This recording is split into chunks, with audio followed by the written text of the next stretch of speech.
நோயுடைய ஒரு சமூகத்தை நோய் இருக்குதுன்னு சொல்றதுல என்னுடைய பிரச்சனைன்றது வந்து சரியானது. இந்த சமூகம் நோயுடைய சமூகமா இருக்கு.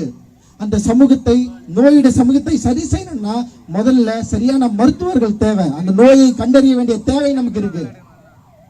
சோ நோய் இருக்குன்னு நம்ம சொன்னோம்னு வச்சுக்க, உடனே வந்து இவன் தான் நோயை பரப்புறான், சமூகத்தில் பிரிவினையை உண்டாக்குறான். சமூகம் சரியாவதற்காக வேலை செய்திருக்கின்றோம் பல நூற்றாண்டுகளாக. இப்ப கிடையாது. ஐயன் திருவள்ளுவன் காலத்திலிருந்து பிறப்புக்கும் எல்லா உயிருக்கும் சும்மா கிடையாது. ஆண்டாண்டு காலமாக ஃபைட் பண்ணிட்டே இருக்கிறோம். ஆனா நீ என்ன பண்ற? அண்ணன் ஆம்ஸ்ட்ராங் செத்தவனே அவர் ரவுடின்னு சொல்லி எழுதுற. யார் எழுதுனது? யாரு?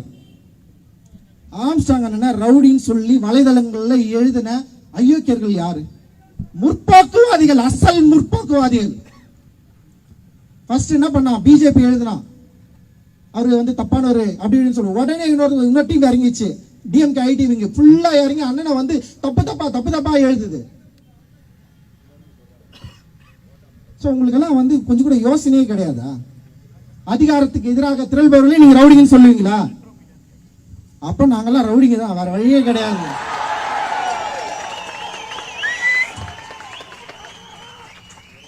சோ நான் இன்னும் தெளிவா சொல்றேன், காவல்துறைக்கு எச்சரிக்கையே விடுறேன். காவல்துறைக்கு எச்சரிக்கை தான். இவ்வளவு மக்கள் இருக்கிறாங்க. சும்மா இந்த படுகொலையை நீ வந்து ஈஸியா டீல் பண்ணிட்டு போலான்னு மட்டும் நினைச்சிடாதீங்க. ஓகேவா? அண்ணல் அம்பேத்கர் கற்றுக் கொடுத்த சட்ட வழிமுறைப்படி நடக்கிறவர்கள் நாங்கள். 10 லட்சம் தலித்களை ஒன்று திரட்டி வன்முறைக்கு நோக்கி நகர்த்தல அண்ணல் அம்பேத்கர். 10 லட்சம் தலித்களை திரட்டி வன்முறை நோக்கி நகர்த்தவில்லை, பௌத்தம் என்கிற அறவழியை நோக்கி நகர்த்தியவர் தான் எங்கள் ஐயா பாபா சாஹேப் அம்பேத்கர். அந்த அம்பேத்கர் வழி, ஐயாவுடைய வழியில, அண்ணலுடைய வழியில நாங்க போராடிட்டு இருக்கோம். எங்களுக்கு வந்து சரியான சட்ட வழிமுறைகள் எங்க கிட்ட இருக்கு. நாங்க போராடுவோம். உங்களை எந்த காலத்திலயும் வந்து ஃப்ரீயா விட்டுற மாட்டோம். அண்ணனுடைய படுகொலைக்கு பின்னால் இருக்கிற ஐயோக்கியர்களை நீங்க கண்டுபிடிக்காத வரைக்கும் நான் உங்களோட சும்மா விட மாட்டோம். உண்மையிலே சொல்றேன். சோ அதனால வந்து நீங்க வந்து எங்களை த்ரெட்டன் பண்ணாதீங்க. ஃபர்ஸ்ட் உடனே வந்து த்ரெட்டன் பண்ணிட்டே இருக்குது. நீங்க இப்படி பண்ணக்கூடாது, அப்படி பண்ணக்கூடாது. அண்ணன் டெத் வந்து படுத்துட்டு இருக்கிறாரு, அண்ணன் வந்து மாச்சர்ல இருக்கிறாரு. எவ்வளவு மோசமா அணுகுனீங்க எங்களை.